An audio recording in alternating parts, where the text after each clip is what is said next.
Sveiki.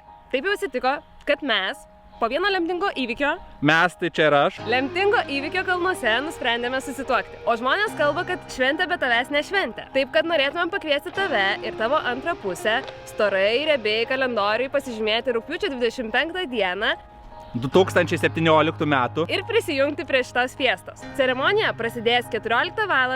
Gronių Švento Juozapo koplyčioje.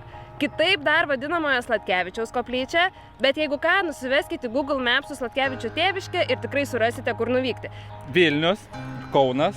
Čia važiuoji taip maždaug ir taip pusiaukelį pasukį į dešinę. Dėl viso ko mes jums sukursime Facebooko grupę, kurioje rasite visą detalesnį informaciją, tik tai man tai nepamirš susikurti Facebooko. Ir tėvai irgi tau šiaip jau laikas su amžium susikurti. Močiutės irgi.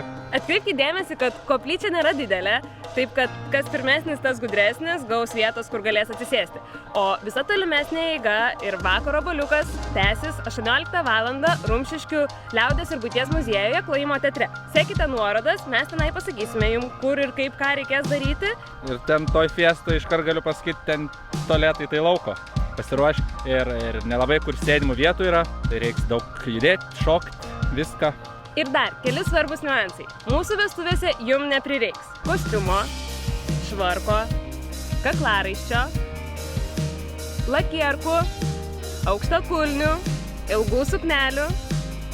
Ir dar, mes gėlių vis tik nevalgom, bet mūsų vyno šaldytuvą būtų pats laikas papildyti. Seriously? Viskas. Man atrodo, daugiau rasti informaciją Facebook'e.